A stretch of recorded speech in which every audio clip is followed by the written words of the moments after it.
Hi, you've reached Prophetess Chastity Daniel with the Prophetess Thought of the Day, Excellent Spirit Part 3. So I spoke about having an excellent spirit on yesterday, and I spoke how it is God's desire that anyone who claims to be of Him, of Christ, should have an excellent spirit, a spirit of excellence in all that we do. And you can go back and watch the first two videos. I'm not going to repeat all of that. And so, going to Daniel chapter 6, it speaks of Daniel and how he is thrown in the lion's den. And you can read the whole chapter for your edification, Daniel 6, but I'm going to just skim through a little bit of it. So in verses 1 and 2, it speaks of how there were 120 princes that were over the whole kingdom.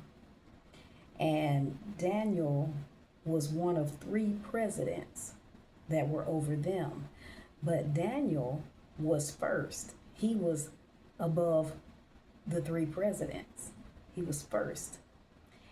And it goes into verse 3 saying why.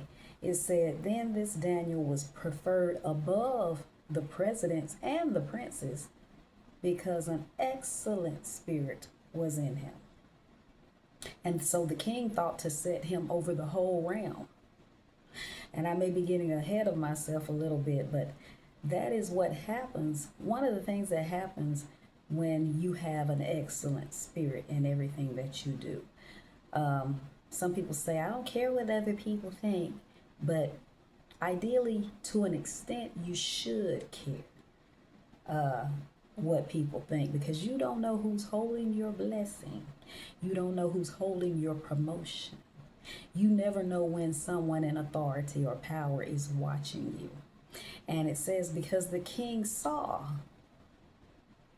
that there was an excellent spirit in him, and he thought to set him over the whole realm. Promotion comes when you have an excellent spirit.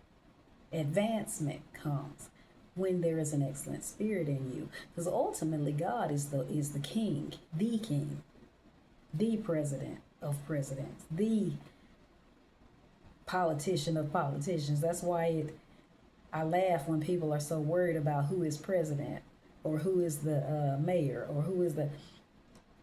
Ultimately, if you claim that you are in God, only unsaved people worry about things like that.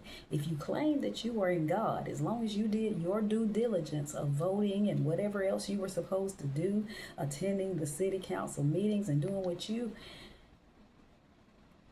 when you belong to God, God moves and shifts and shapes things and causes things that affect the unsaved people, the world, not to affect you. But many people who call themselves Christians, even a lot of these leaders, pastors, don't understand that, because they walk in religion. They don't really have a relationship with Jesus Christ. They've never seen the power and the move of God. They don't walk in the Spirit. Because when you do that, you realize that none of this stuff affects you. Our only job is to pray for our leaders, pray for our presidents, pray. That is our job. God took me that direction for someone or someone's. But anyway, but what comes with having an excellent spirit sometimes, and I'm going to get into that, is jealousy and persecution. So the presidents and princes sought to find occasion against Daniel concerning the kingdom. So in other words, in verse 4, they watched him to try to find something that they could accuse him of, because they were jealous, because he had an excellent spirit. So because of his excellent spirit, he was promoted. They could have had an excellent spirit as well. They could have done things in an excellent way. But they had the thought, like many people, I don't care what people think, I'm going to do what I want to do. And okay, then don't be jealous of someone else who's putting in the work. Sister, don't be jealous of that other woman of God who's spending time in prayer and fasting and and receiving revelation, because she has a prayer life. She has a relationship with God. There is communion between her and God. You can do it too. So, since it says they could not find any occasion, any fault in him, because he was faithful, neither was there any error or fault found in him. That's an excellent spirit. So then they said, well, we cannot find anything against him, verse 5, except we find it against him concerning the law of his God. And I'm not going to go into the whole chapter. They had their own, they were not in their own land. And so they were under another king with another set of rules. And so they had to kind of follow that. And so they knew that Daniel still worshiped his God. He still prayed. He still did what he would do if he was in his homeland, because God was still with him and in him. And so they said, well, maybe we can find it that way. And I'm not going to go into the whole thing, but the bottom line is that three things that come from possessing a spirit of excellence is, one, God is pleased. He's well pleased, which I already stated in the last video, because he had me make the video to say that a spirit of excellence pleases him. Favor, as we see with Daniel, and promotion. But there's also three other things that come from possessing a spirit of excellence, which is jealousy, as we see, persecution, and hate, or you may be lied on. But I say this to say, keep doing what you're doing. Keep possessing that excellent spirit in everything you do. Keep focusing on the thing that God has asked you to do.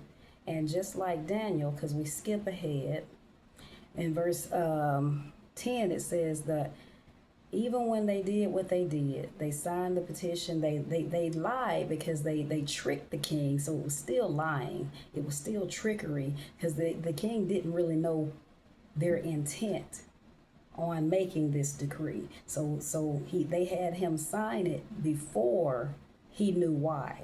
And then, of course, by the time he realized it, it was too late. But Daniel kept praying 3 times a day. It says, now when Daniel knew that the writing was signed, meaning he wasn't supposed to do this, he still went into his house, his windows being open in the chamber toward Jerusalem. He kneeled upon his knees 3 times a day and prayed and gave thanks before his God as he did beforehand. And this is what you do. We don't shake and shiver behind the enemy, behind jealousy, persecution, or hate, or lies. We keep our eyes on God and keep doing what we're doing. And when you skip ahead to the end, because many people will still have favor on you, and you might have haters, but there's still someone out here who wants to see you blessed as well. Just like this king in authority did not want to throw Daniel in the lion's den, but he had to because it was written, it was a law. But he still came to him in verse 20, and he said, Daniel, servant of the living God, is thy God, whom you serve continually, able to deliver you from the lions. And of course, Daniel spoke. No hurt was found on him. The lions had not touched him, because he said, innocency was found in me, and also before you, king, have I done no hurt. The king was glad. Daniel came up out of the lion's den, and those people who accused him, as many who come against you with the hate, the jealousy, the persecution, God is going to handle. God says, vengeance is mine in Romans 12, and I will repay. You stand still. Don't go tit for tat. That's the way of the world, because it's still going to be what God says it's going to be. Because if God says on today, keep going, because if God is for you, Romans 8:31, no one can be against you. That is the conclusion of the matter. God will handle them and promote you, continue to bless you, and you will go higher and higher and higher. And they will go lower and lower and lower into non-existence for many of them. God says, keep going. Excellent Spirit, part 3.